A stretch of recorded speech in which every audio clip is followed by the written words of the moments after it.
Théophile from the European School is the youngest participant this year. He's just 12 years old and will present an application with the objective to make science accessible to everyone, especially children and adolescents.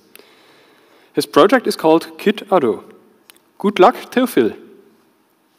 Tous, je m'appelle Théophile, j'ai 12 ans, je suis à l'école européenne, Luxin, et pendant le confinement, j'avais beaucoup de temps libre et j'ai décidé de me documenter et j'ai trouvé qu'il y avait un réel manque d'applications pour enfants. Certes, il y en avait, mais ce n'étaient pas des enfants qui parlaient, ce n'étaient pas des enfants qui écrivaient.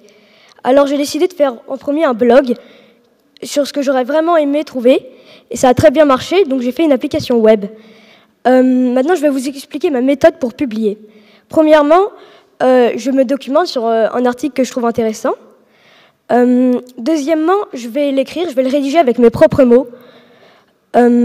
Troisièmement, je vais le faire tester à mes amis, à mes proches, pour voir s'il est compréhensible.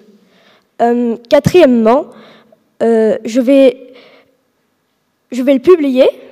Et cinquièmement, je vais faire un audio-article. Qu'est-ce qu'un audio-article? En fait, par exemple, moi, j'ai une intelligence auditive. C'est-à-dire que je comprends mieux quand des personnes parlent et quand les personnes parlent, et que je comprends mieux et je retiens mieux.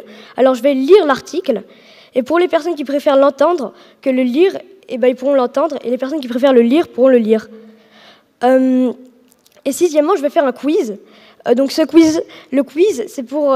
il y aura certaines questions. Et ces questions, ils pourront répondre. Et la note sera sur les questions. Et par exemple, c'est pour voir s'ils ont compris l'article. Maintenant, je vais vous donner mes résultats. Alors, quels sont mes résultats? Premièrement, j'ai écrit une vingtaine d'articles, donc une vingtaine d'audio-articles et une vingtaine de quiz.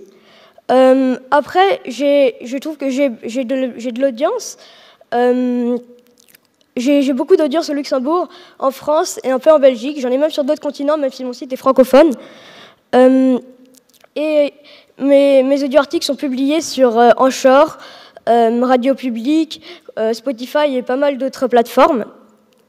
Et j'ai eu environ 1500 vues le mois dernier et 800 lancements. Et j'ai mis une section commentaires pour que les gens disent ce qu'ils pensent et s'ils aiment ou s'ils n'aiment pas, les points qu'il faudrait améliorer.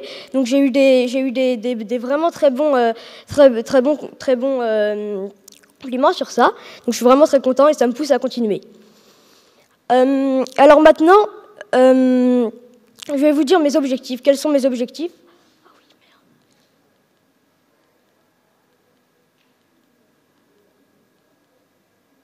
Ah oui, pardon. Je vais d'abord vous dire qu'est-ce que c'est qu'une application web, si vous n'avez pas compris. Alors, une application web, c'est une application, contrairement à une application native, par exemple Facebook, Instagram, c'est une application qu'on peut télécharger directement qu'on ne peut pas télécharger directement sur le store.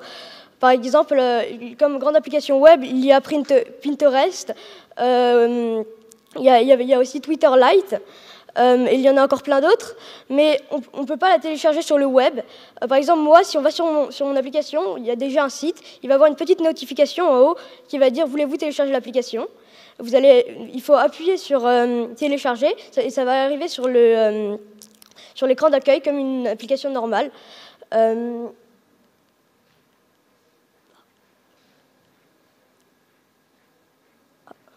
Voilà.